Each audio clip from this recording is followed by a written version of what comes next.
You're listening to the Champ Off-Road Podcast, presented by Amsoil.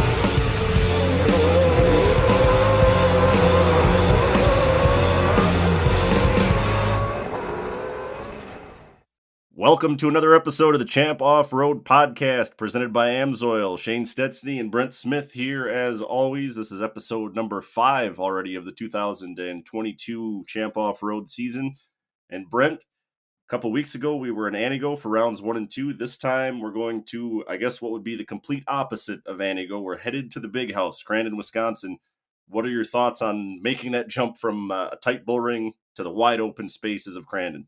Dude, well, I can't wait. I mean, I love short tracks to death, but at the same time, when you talk about the big house, I know that's your hometown, Cheyne. I love going to Crandon. I feel like that's home to me as well, even though I live in Bark River. But I just love everything about Crandon. Go from short track. We've seen a lot of banging and beating up on these trucks and these drivers. A lot of endos, a lot of crazy crashes. But now at Crandon, that can happen. But you go from tight and technical to wide open, fast. Speeds well over 100 miles an hour in the Pro 2, Pro 4s. And I can't wait to get it started. Yeah, you talked about the bumping and the banging. I think the drivers are probably ready to go to a place with just a little bit more space, where maybe they're not, 3 wide all the way around the track like in some of our side-by-side classes. Yeah, absolutely. And guys are going to go home and they're going to do more changing to their cars and get their head set for wide open. I mean, you have to be really watching out for yourself, not only your car, but to keep your car together at Antigo. At Crandon, you have a little breathing room, like I like to call it. You have the big, long straightaways. Not saying it's easy, but when you get on those straightaways, you get to actually take a deep breath. I mean, at Antigo, you don't have any time to breathe. So I think it's going to be a big challenge for everyone. At the same time, it's going to be very fun, and I think we're going to see some great racing. All right, our guest this time on the Champ Off-Road Podcast, presented by Amsoil. He just picked up the big round 2 win in Pro SPEC. It is Nick Visser. How are you doing, my man? Good. How are you guys? Doing well, buddy. Yeah, we were just talking off mic or off recording a little bit. We're just excited for Crandon. Antigo was a good time, but a lot of people, I think they're ready for some more wide open space that Crandon offers. Yeah, absolutely. I was thinking about it today myself. Antigo is definitely closer to hometown, I guess, and closer to home, but Crandon's definitely my hometown track. I'm way more comfortable racing there. Hey, so like I said, round 2, you picked up the win in Pro SPEC.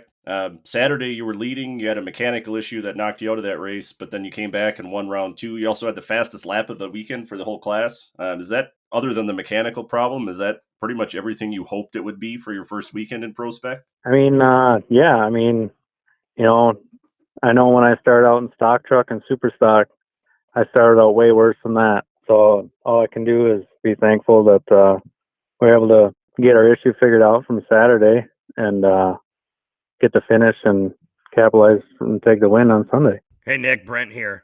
When you're running your new Pro SPEC truck, I mean, I know you talked on the podium and you said it's totally different than super stock truck, but I mean, was it a big challenge right away to not that you're going crazy faster than what you were, because the super stock trucks haul, but at the same time, did you have to backpedal a lot to learn this truck?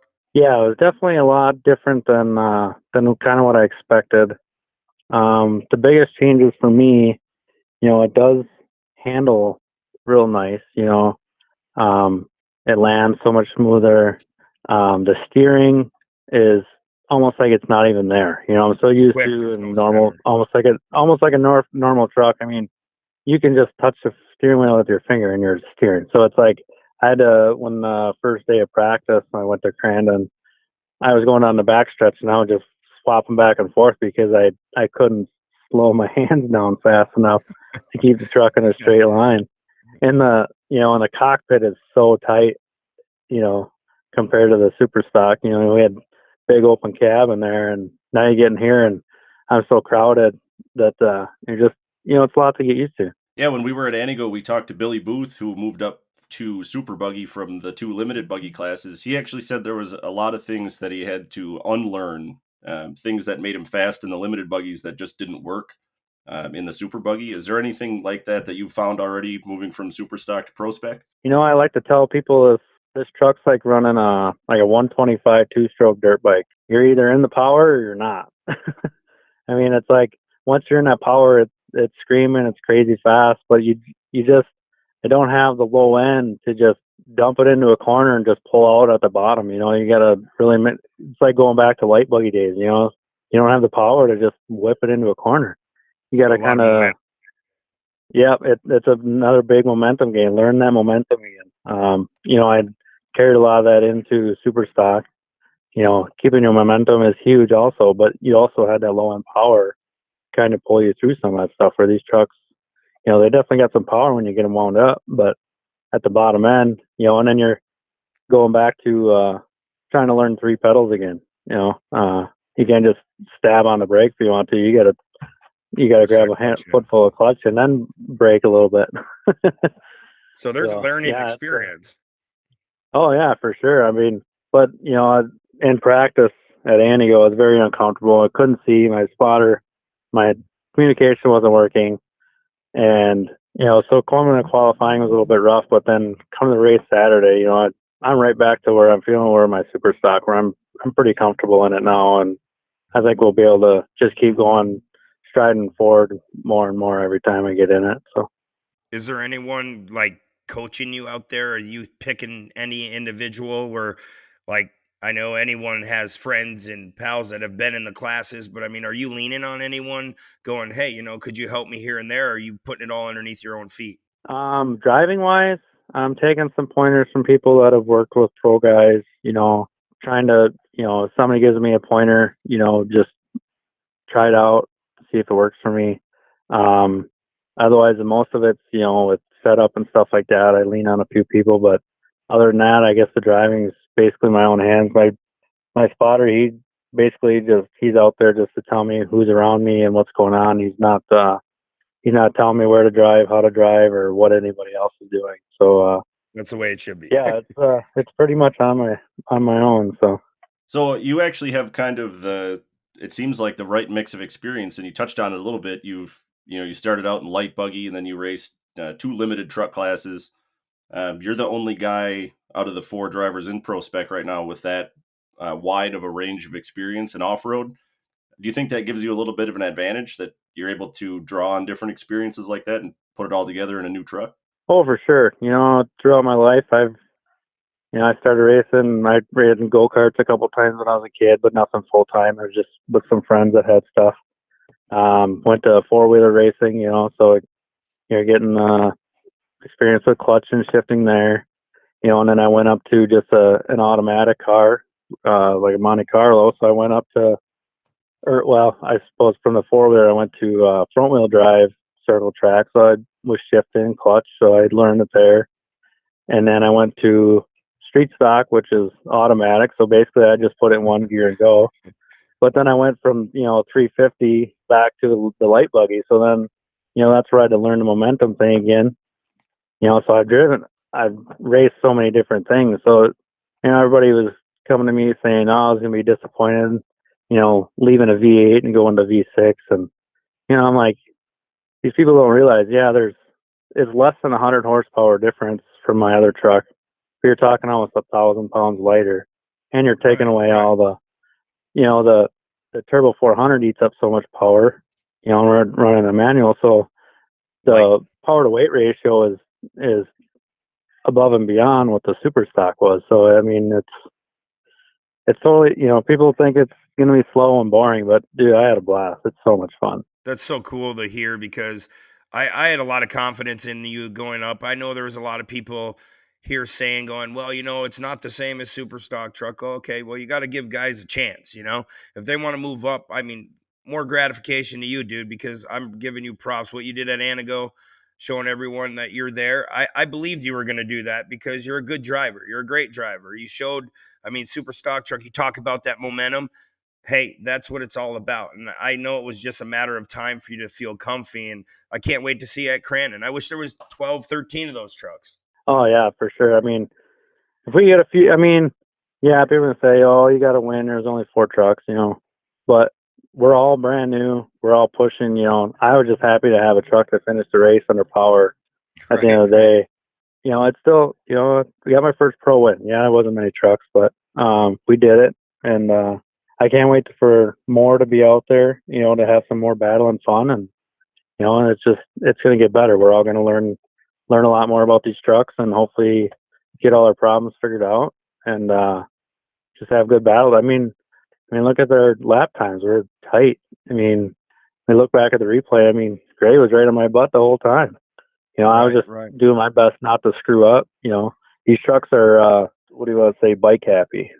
I was at Lena for practice, and I learned that real fast. It almost went south, but yeah, if you're not on the gas when you're coming in the corner, you got to set them up and get them rear tires spinning. Otherwise, they're coming over on you. That power band, hey, you got to keep it in the power.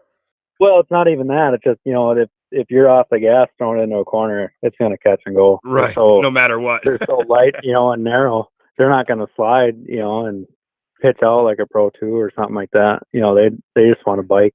Hey, for the record, you said, you're worried that people want to not value your win because there's only 4 trucks. Hey, that's not your fault. You can only race against the people that show up, and you beat everybody. So don't listen to those people. That's the class's issue, not yours. Yeah. Well, hopefully we can make it fun to watch and make people want to get it. I know I've had a lot of people talk to me. A few of us had to make the jump, make the leap, and hopefully this class goes. I think it will.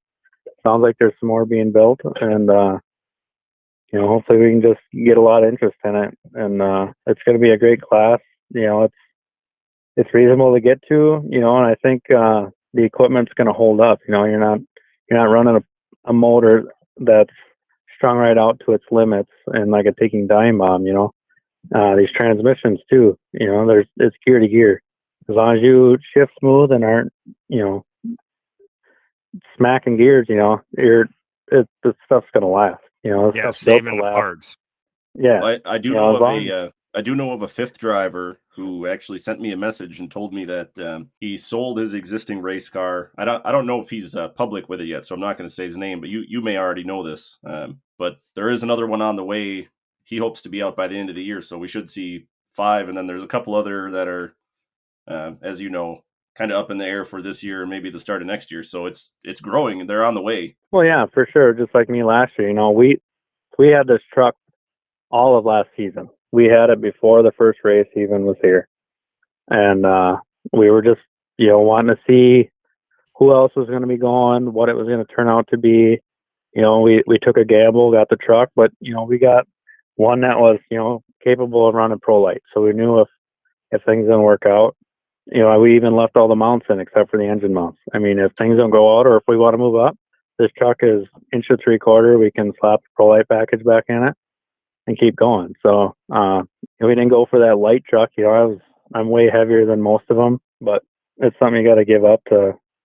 I feel like I can drive it and make up for the few 100 pounds I am overweight compared to the other trucks. But do you miss super stock? I did. It was pretty crazy to watch. Yeah, it was definitely. I did not miss racing Antigo in the super stock last year. That was probably, take it back, that was probably one of my worst weekend performances I had in that truck for 5 years, and it just put me down for the entire year. Coming off the year before, where I think there was 1 or 2 races I was off the podium, and it was 4th and 5th. And then it was either winning or I don't know where I was. I was somewhere back there. It was tough trying to come. Yeah, it was tough to try to come back from that first wreck of a weekend. But Belanger's doing good. Yeah, he's definitely a wheel man. I know he's going to be, I don't want to say hurting some feelings in super stock, but I know what it's all about. Not being in the crowd, and they don't like when you do good, especially right off the bat. But it's good to see it. Are there any other drivers in super stock now that you're strictly a fan? Are there any other drivers that you still keep an eye on when you're out in the stands watching? Or anybody that you root for or root against?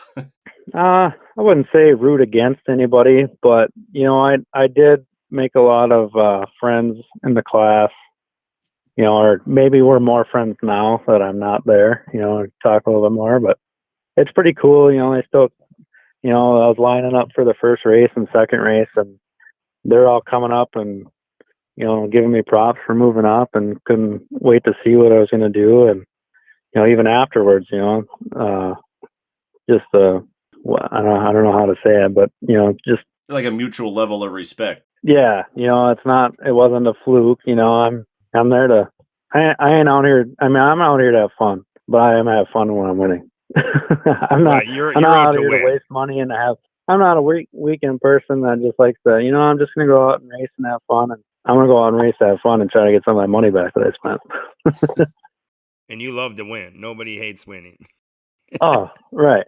Yeah, I like being up on there on the top of the box. So that's what I'm going to strive for every time, nothing less. I'm not going out there to just do good. I do good when I'm up towards the front. That's how I feel. Hey, so not only, obviously you've had a ton of success in super stock. You're already finding some success in pro spec, but aside from being a racer, you're also raising a pretty good driver himself. What's it like? How do you find that balance between supporting your son race and focusing on your own stuff? Oh, it's definitely tough. We basically went into this deal where this was my last shot, or giving it my last kind of go. If this pro thing doesn't work out, then basically it's kind of my out if it doesn't work. And then all eyes will be on him, and hopefully get his brother into racing sometime. He's got an older brother that's 16 here, but yeah, it's tough. Thankfully he doesn't direct too much on his truck to where it's pretty easy to upkeep now, and he's got enough years in it to where that we've kind of figured out what we have to do. And because my trucks they're a lot of work, to keep up, to be a front runner and contender for winning.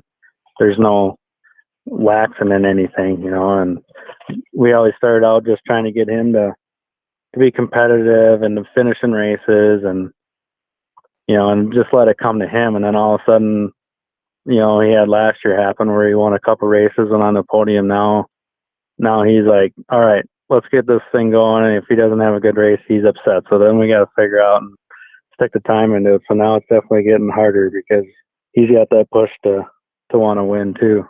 Right. And he understands. He's a great little driver. I mean, do you guys go back and forth and talk at home? Like, does he ask you questions about driving, like entries and exits? Is he old enough right now where he cares about that, or is he just out winging it? He gets it a little bit at the track. I wish he was more into it. He definitely likes to. We do it. We got a track at home, so he's riding a dirt bike or his 4-wheeler. So and this year going out, we had the track at home. I'm like, all right, we're gonna practice with this thing. And I said, we're not gonna leave this track until you can hit every one of these corners without lifting the gas and out spinning out. So now, it's getting to the point where now you're pushing him. Before I was just trying to get him to enjoy it. You don't want to push him too far right away. But yeah, now it's all game on to where we're gonna be pushing. He wants to move up. And I said, well, you got to win the championship first. That's what I was told. And so we got to get him up there so he's competing all the time, so he can be successful. Does he want to go to mod kart then? He does. Yep. He definitely wants to. But I mean, we got to think about it. I mean, it seems like he's been racing a long time, but he just turned 9 in March. So he's still I know. I'm young. not trying to push him. Sorry.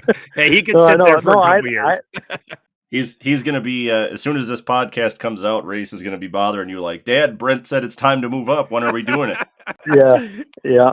Sorry. No, people have already, no, that's fine. People have already asked, it's like, thought about it. It just, it's a ton of money, a ton of time. You try to add something else like that, and it's just. And it takes away from your stuff too. Yeah. Yeah. And we have limited help. I got, we're so busy, I'm a foreman on a dig crew for doing underground power, and right now it's just 2 of us, so it's not like I can take a whole lot of time away from work. I have to be there. I'm the lead guy. My dad runs his own business in building, and they're crazy busy, so he's always busy, and then my spotter, he lives a couple hours away. I've got one guy that's close to me that's pretty much helps me work on my stuff all the time, when I need help. Otherwise, he's busy on his stuff too. So I don't have a whole lot of help other than that race weekend. So it basically comes down to me most of the time, getting the stuff prepped and ready. So yeah, having all that. Plus, I don't have a shop big enough to fit Race's truck in with mine, so I got to leave his in the trailer until I take mine out and put his in. Oh, he might give you a hard time about that as he gets older. Come on, Dad. Yeah. Oh, yeah. It's tough, but I mean, we just keep pushing. We just do with what we have, and hopefully someday we'll make it a little bit bigger. But I'm hoping to at least get him up in the ranks, throughout his days and see where it goes for me. Otherwise, I'm pretty much happy with where I've gotten so far. Yeah, man, you're doing a stellar job, though. You and Race both. And Cheyne and I are so amazed on the driving talent that we have in our own sport, but we love Super Stock Truck. I mean, that's where our hearts are a lot of the time. And to watch you come out of that, I think guys listening to this podcast in Super Stock Truck, I mean, granted, we need to settle a lot of those guys down before they move up so you can save your bedsides.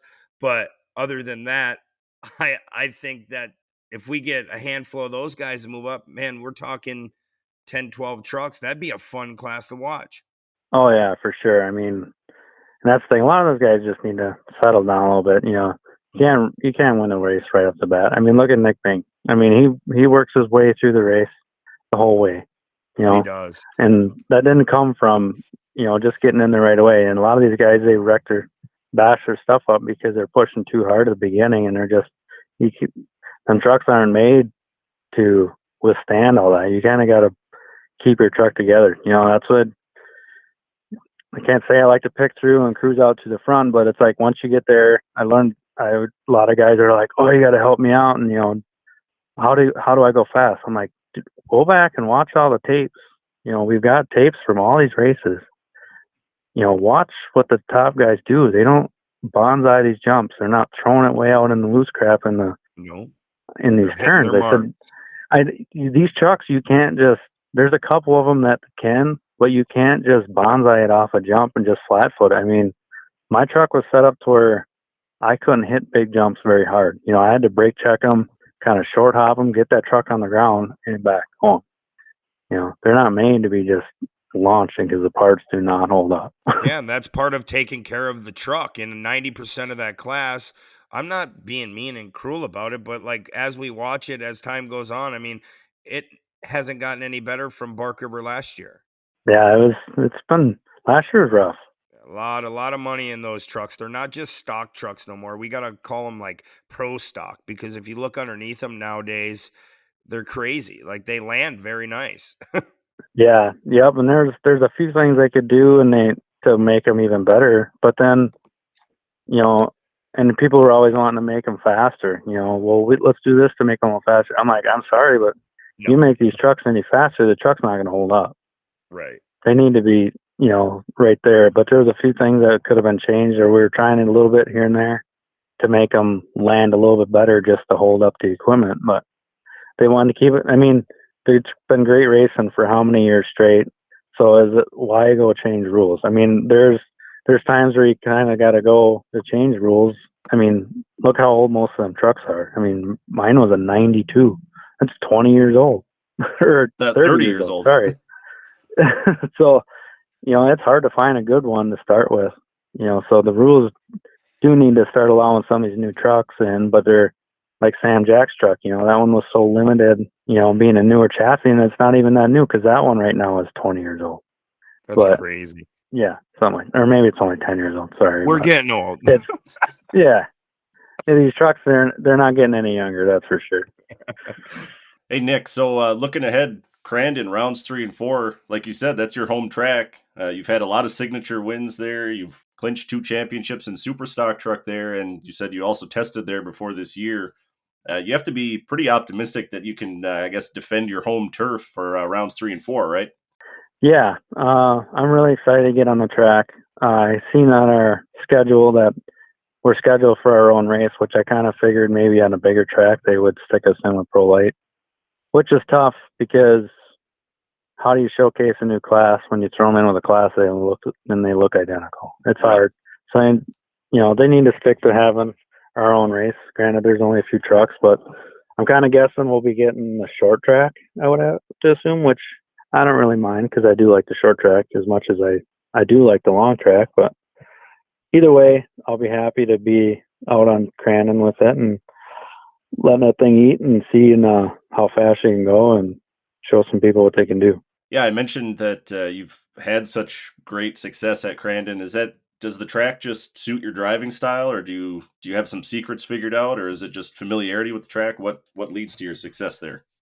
Just familiarity, I guess. I've put a lot of laps down at Crandon. I mean, not testing or nothing, but you got to figure.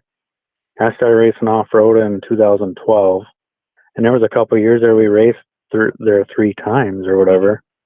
So I mean, I had a lot of laps there. I mean, I can literally close my eyes and just go through that track in my mind and know right where everything's at.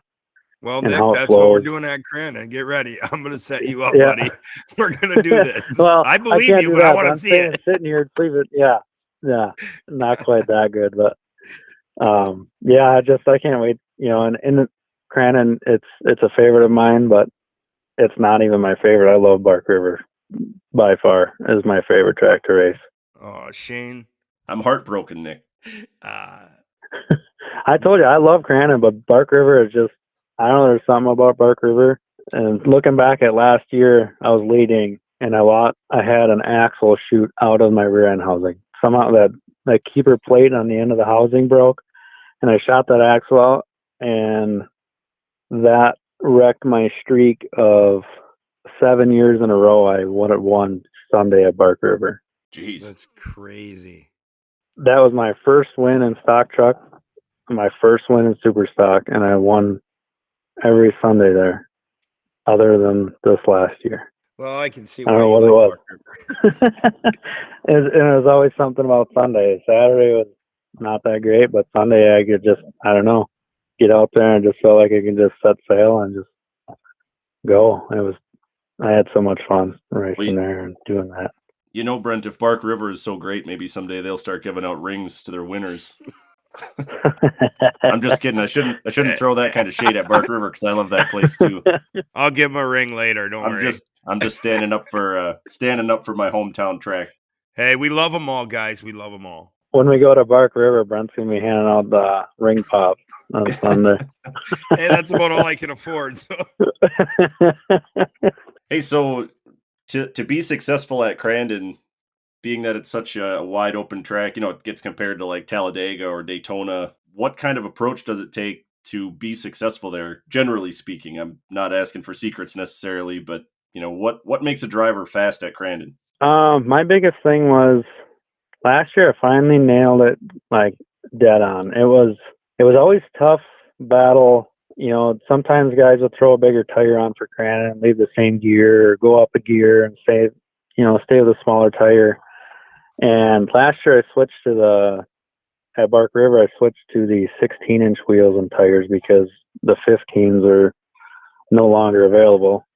And I ended up going to a taller gear than I have been running. And with them gears, I never had a gearing so spot on to where usually you're either like if Crandon is one of those days where it's dried out and, you know, it's a little bit dusty, then you need a ton of gearing. And then some days you would leave that gearing in, and it would be one of those days where we got a bunch of rain, so that track gets pretty spongy. Well, then it's just dragging you down. So you're either like, it was always seemed like I was either dragging down, or we were coming into turn 1 on the chip for, it seemed like 10 minutes. You're not getting any more speed, you know? And last year it was, you know, you're going down the back stretch to the back hairpin, and the only time you'd hit, you know, you're hitting the chip just barely when you're lifting off them jumps. And then when you're coming into turn 1, if you hit that chip right when you're entering that corner, you ain't going any faster because where our tire speed, you know, our tire size and our chip is at. If you can get that down, then you got something. So like when you sold the truck to Belanger, I mean, obviously you told him what you run here and there. I mean, are you giving him the exact gearing that you had last year? Like at Crandon, say in the spring run, you're going to be like, do you explain, other than him listening to the podcast, do you explain to him like, hey, it could be horrible like today, don't feel bad? I probably told way too many people what I ran for gearing, but I had so many people come to me and, you know, what are you doing here? What are you doing there? You know, I helped people out. I wasn't one of them people that said, get out of my pit. Don't look at my truck. You know, there was so many people that come and looked at my truck because they wanted to build them or whatever. Aaron Holiday was a big one. He come and bought some stuff for me, and he was always looking at the truck trying to figure out what would work for suspension wise, which mine wasn't perfect, but it worked, and it held together. It was strong enough. But yeah, I mean, I told Scott basically anything and everything that he needs to know, because I want to see him be successful. I don't want to see him, you pass off a truck like that. You want it to still show that it's good, and it's just like, Mitch Dorr when he sold his truck to Ben. I mean, he bought a great piece, and now he's, being very successful with it too, which it was so awesome seeing him at Antigo and go through that double like that. I had to go there and give him props. That was sweet. Yeah, he sent it in there. He bonsai'd it pretty well. And I mean, those trucks are capable of doing it, but you have to have the cojones to do it. Oh, right, for sure. I mean, in practice or qualifying, you've seen all the pro lights wreck in practice and everything. So every time we slow down and we come by, you just see this truck wadded up. It's like, I'm not doubling it. I'm not doing it, because if I do that, then I'm done for the year, So it was be easy. And then we got to qualifying, and, like the second lap, I was going to do it. And I was like, no, couldn't do it. I brake checked it. And the third lap, my spotter's like, you have to do it now. And I was behind Gray, and she did it. So I just didn't lift. And boy, that was like the most rewarding feeling, going through that rhythm section, nice and smooth. And it was one of the cooler experiences I've had in a while driving truck. It just felt so good to do that. But after that, it probably just felt comfortable. Like the next lap, you're like, okay, let's hit it the same way. Oh yeah. I'm doing it. There's a few times where it got a little bit hairy, if you didn't come out of that chicane turn, trying to tiptoe through there. So you weren't getting out in the fluff, so you get a good run at it. Cause our trucks were literally like just right. I mean, if you come out of there, it was wide open. You got off the jump, and as soon as you landed, wide open for the next one. There was no lifting. I mean, that was what it had, but it was just enough. I know you mentioned this a little, I guess at the start of our talk, but it kind of circled back again. You're talking about having like full confidence, knowing exactly what your truck can do or what it can't do. I think that's what's really exciting for us, for Brent and myself, about ProSpec, is that we get to watch all four of you guys get that confidence. How close do you feel like you are to being 100% confident you know what the truck's going to do? I'm getting there. Like I said, I got to test a little bit of Crandon. I got to do a little bit at Lena, and now we raced at Antigo. So I mean, I got a little bit of all of it. And when we practiced at Lena, it got to basically like race surface. There was a lot of holes because there was a lot of trucks there. So you got to experience that. It wasn't just a pristine, nice, perfect track. So I got to see what the track was going to be like in its worst. And so that's where like I said, I learned how fast that thing can come up on me. I come in there and almost like I had a gut feeling like, oh, this is where it's going to do it. And I was almost ready to turn in. All of a sudden I was looking at the ground. I turned in just enough, front rotated around me, and I was able to stop just in time and not smack the K-rail. But that's, I was that learning experience. It was, this close to having a yard sale, but now I know what the truck can do and how to handle it a little bit. You get that experience right away, and just keep pushing forward and just keep learning each time you drive. Yeah, basically you're almost redeveloping your driving instincts. Yeah, pretty much. Yeah, but it's definitely relearning a lot of stuff for sure. Is it coming a lot faster, like in the super stock? I know you said it's horsepower difference, but weight ratio, the horsepower. I mean, do you feel like, oh boy, I'm really going a lot quicker than I was before? It does seem like it, because the truck's so much smaller and it's getting there quick. At first when you're taking off, it's kind of lugging a little bit, but once you get going, I mean, they're screaming pretty good. It's totally different feeling. It doesn't feel at all like you're going slow or like it's doggy. I mean, they're going. I mean, I couldn't even imagine what, now like what pro lights, those things are just crazy now thinking about it. There's no wheelbase. It's crazy. Yeah. I mean, you watch some of them guys, they're just running ragged. It's like, how do the trucks even hold up, but I could see, I was definitely at first missing the 2-speed shift just back and forth and just, 2-footing it and just the 2 pedals. But, I'm getting the hang of it, and it's getting a lot more fun, not being nervous of, the first day, like I said, driving, it was tough trying to figure out. It was the first time I really drove anything with like, the straight gear dog box.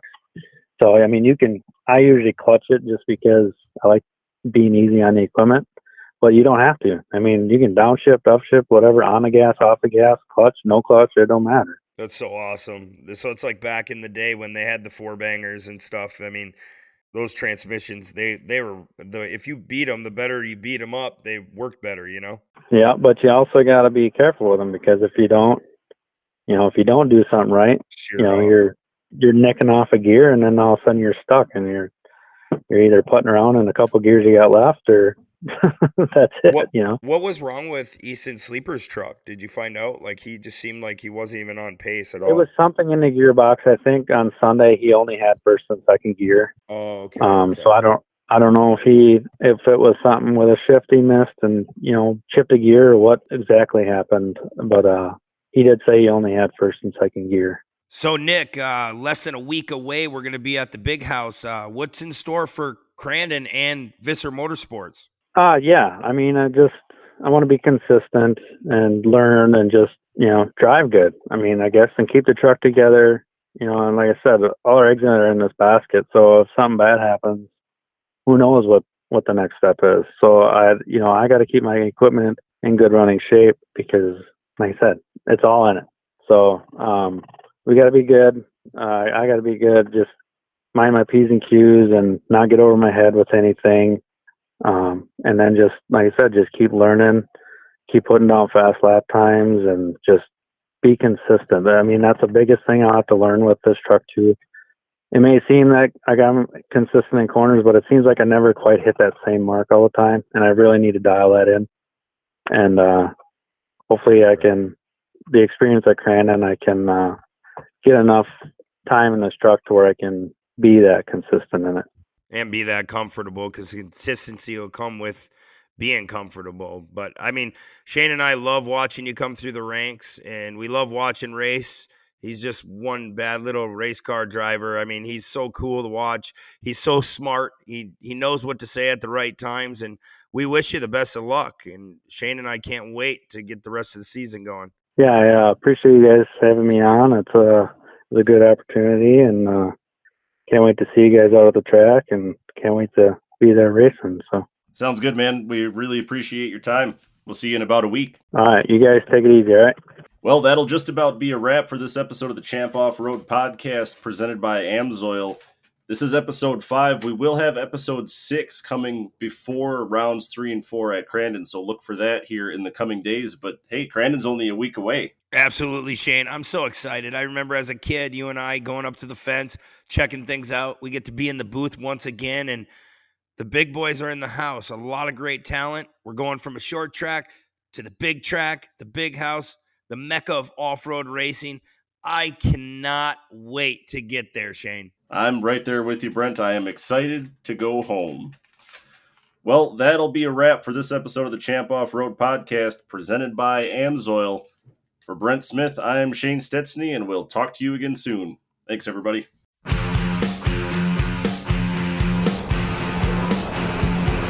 Thanks for listening to the Champ Off-Road Podcast presented by Amsoil.